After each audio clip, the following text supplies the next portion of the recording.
사랑해 라는 말을 해야만 사랑하는 걸까? 사랑해 단어 강박.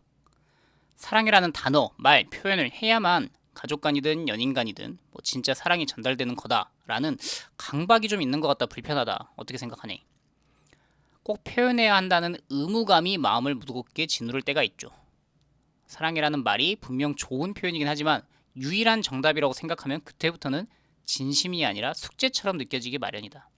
불편함을 느끼는 건 자연스러운 반응이다.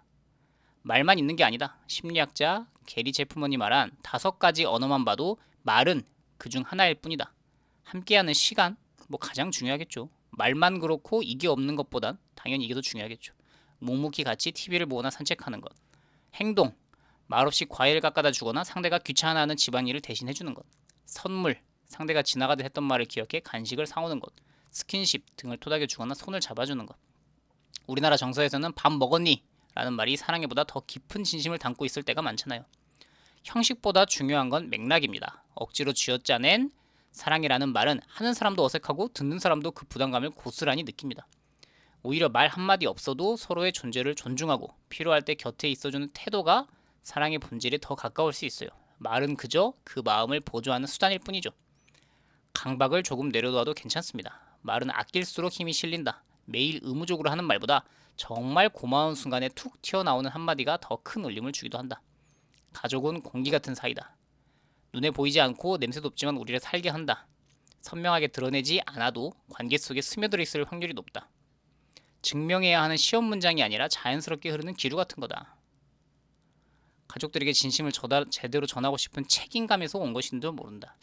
네, 종종 어떤 분들이 뭐 평생 가족 간에 뭐 부모님께 사랑이라는 말을 하지 않다가 임종 직전에 몸이 아프시고 나서 그 말을 하게 되어 되게 다행이다라는 말을 하면 그 말을 하지 못했다면 그럼 영영 후회가 됐을까라는 의심이 들더라고요.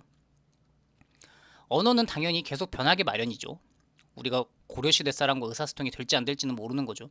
3000년 뒤 한국에 만약에 사랑이라는 단어가 사라지면 사람들이 가족들을 더 이상 사랑하지 않게 되는 건가? 그건 아니잖아요. 언어는 마음을 담는 그릇이지 그릇의 모양이 바뀐다고 해서 본질이 사라지는 건 아니다. 강박에서 벗어날 수 있는 근거를 몇 가지 붙여주겠다. 우리는 한 번 단어를 바꾼 적이 있다. 한 500년 전에 조선시대 사람들은 사랑이라는 말을 쓰지 않았다. 당시에는 괴다 라는 단어가 지금의 사랑하다를 대신했다. 그렇다면 괴다라는 단어가 사라진 지금 우리는 사랑을 잃었나? 아니다. 그저 시대에 맞춰 새로운 옷으로 갈아입었을 뿐이다. 더 멋지거나 담백한 표현이 그 자리를 채우고 있다. 단어는 감정의 라벨일 뿐이다. 배가 고플 때 배고파 라는 단어를 모른다고 해서 배고픔이 느껴지지 않는 건 아니지 않냐. 그렇지, 감정이 먼저죠. 사랑도 마찬가지다. 가족을 향한 보호 본능, 애착, 유대감은 언어가 만들어지기 훨씬 이전부터 유전자에 새겨진 생물학적 반응이다.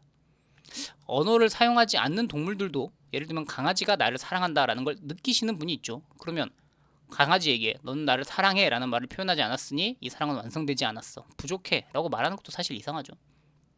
단어가 사라져도 소중한 사람이 다치면 마음이 아프고 맛있는 걸 보면 같이 먹고 싶은 마음은 그대로다. 요즘은 이 말이 너무 흔해져서 무게가 가벼워졌다고 느낀 사람들도 많다.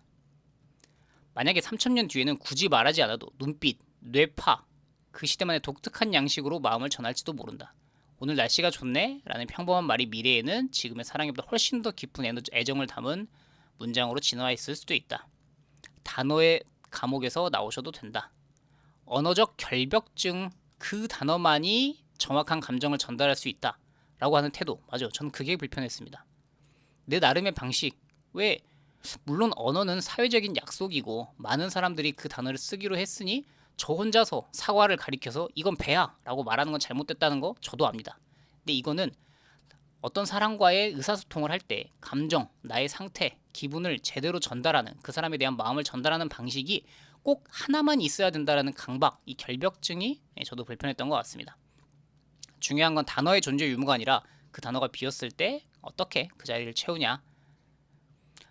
그렇다고 하네요.